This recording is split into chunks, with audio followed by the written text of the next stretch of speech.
So if we're murmuring and disputing, that means you're not going to shine, because murmuring and disputing, it diminishes the glow. I mean, think about it. If you see some prophet of God and he's anointed, he's full of the Spirit of God, and he's just shining, you can feel the presence of God around him, and there's an aura about him. And then he kicks a dog out of his way. Well, that kind of spoils it, doesn't it? The glow begins to fade and diminish a little bit. He loses his temper or something. Or he starts murmuring and disputing. It diminishes the brightness. We're called to shine. You are the light of the world. The Lord said, you are the light of the world. A city set on a hill cannot be hid. Neither do men light a candle and put it under a bushel, but on a candlestick, and it gives light to all that are in the house. Therefore let your light so shine before men that they may see your good works and glorify your Father which is in heaven. So we are called to shine. A light shining in darkness. A glowing face in a crowd of gloomy faces is going to shine. It's going to stand out. And it's going to bring some results. It's going to attract some attention. See, it's going to attract the attention.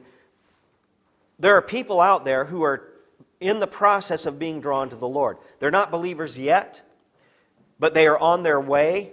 God is working in their lives. He's drawing them to Himself. And they are feeling that drawing to God. They may not even realize what they're sensing or what's going on. They may not even be aware of it, but they are being set up to get saved. And those people, when they see the people with the shining faces, when they see, here's somebody, he's got something, they will feel this drawing to you. God will use you as a magnet. See, magnets, you know what a magnet is, okay? A magnet has drawing power, doesn't it? God is the magnet. He's the one that draws people. But you can take a magnet, put a piece of metal there, and now that metal's not magnetized, but you know what? You put that piece of metal to the magnet, it gets magnetized, and it can be used to pick up some paper clips. And see, we're the same way. We don't have any drawing power of our own as human, carnal, fallen creatures. We're just born into this sinful world, and we start out as sinners like everybody else. We don't have anything to draw people. But you know what? We get connected to God, the magnet. We get magnetized. And then those that are being drawn to the magnet, we become the vessel that draws them and puts them in connection with the magnet. So we're going to draw people who are being drawn to the Lord. Those people who are looking for the light. See, if people are looking for light, if they know they're in darkness, what are they looking for? If they want out of the darkness, what are they looking for? They're looking for light. They're looking for some spiritual light. So you're going to draw people. Now, some people you draw, somebody once said, if you have some light, you're going to draw some bugs. So some of the people that are drawn to you are going to be, a little different. But you know what? If it's the Lord drawing them, that's okay.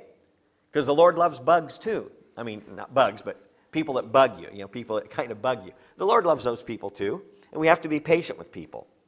So people who know the Lord, people who are being drawn to the Lord, will be drawn to those whose faces are shining.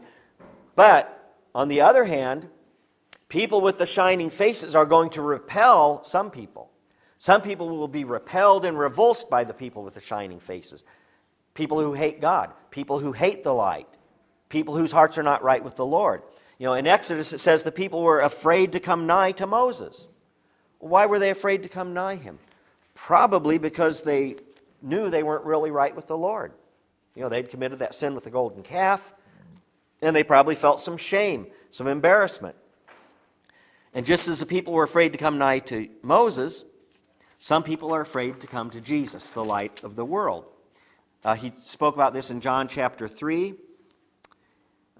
He says, "And this is the condemnation, that light is come into the world, and men love darkness rather than light, because their deeds were evil. For everyone that doeth evil hateth the light, neither cometh to the light, lest his deeds should be reproved. But he that doeth truth cometh to the light, that his deeds may be made manifest that they are wrought in God." I know that when I meet people, a lot of times, people for the first time come into the outreach center, wherever I'm at. And when you begin to talk about things of faith, things about God, the Bible, anything about faith, A lot of times you can tell right away whether this person is being drawn, in the process of being drawn to the Lord, or where they're in the process where they are repelled by the light.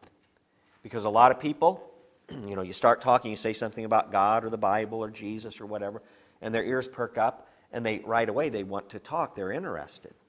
See, those are the people that maybe God is in the process of drawing them to himself. Other people, you bring something up and they change the subject right away. They make it very obvious they don't want to talk about that. Well, those people are not being drawn to the light. So I usually don't really waste much time on those people. I mean, if they make it clear they're not interested, they'd rather go the broad way that leads to destruction and live in darkness, there's nothing I can do to change them. Let me just close by, well, not close quite yet, but let me start to close by asking a question. This is a question to ask yourself. Do you feel drawn or repelled when you see somebody that has that fiery, glowing, burning, passionate zeal for God burning in their hearts? When you see a person who is just really on fire for God, and there's so much passion, so much fiery zeal there, are you drawn to those people or are you repelled to them? Are you drawn to those kind of people because you realize this person has something that I want, and I hope what they've got is contagious? Or are you repelled by those people because you realize they've got something, they've got some passion, they've got some zeal, and I don't have that, but I should have that. And you feel ashamed and embarrassed because they make you feel lukewarm. You see what I'm saying? See, you're going to meet people who have more zeal and more passion and more love for the Lord. People who are just, they make you feel lukewarm. Now, how are you going to respond when you meet those kind of people? You're either going to be drawn to them in the hopes that some of their zeal will rub off on you, or you're going to be repelled by them because whatever, jealousy, envy, or you just don't want to deal with your own sins that are keeping you lukewarm. So when you see the glowing, shining, fiery, zealous people, are you drawn to them or do you make an effort to avoid them? And the answer to that question says a whole lot about you. Now I'm going to just close with reading something here. These are the lyrics from a song by Michael Card, A Face That Shone. Some of you may be familiar with the song.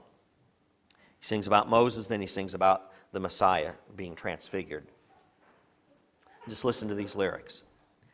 He ate the bread of heaven, drank water from the rock, and the grumbling children followed like a misbegotten flock. He climbed up on a mountain they couldn't even touch. Who'd have known that one encounter could have ever meant so much? And up upon that high place in a cleft of solid stone, his face was set on fire as the God of glory shone. He alone had seen it and had lived to tell the tale, but because they feared the fire, he had to hide behind a veil. A face that shone with the radiance of the Father, though it had known and endured dark desert days. A face that shone with the glory of another, so the prophet would discover as the glory was fading away. He was the bread from heaven, he would be the smitten rock. He had 12 confused disciples, they were his bewildered flock. When he climbed up on the mountain, he took Peter, James, and John. In the face of pending glory, they soon began to yawn. As he prayed while they were sleeping, he was transfigured into light, his face a flash of lightning, his clothes so burning bright. So Moses finally saw the face before he'd hidden from. Then came a voice from heaven, "This is my beloved Son." The face that shone is the glory of the Father, and he had known from the start that it was so. The face that shone had let the light shine out of darkness, and we're changed into his likeness as we gaze upon the sun. But you and me, we tend to flee from shining faces. We see the glow, and then we know that we're undone. They shine his light into our emptiest of spaces. With their bright and shining faces, reflect the radiance of the sun. So I'll close with those words.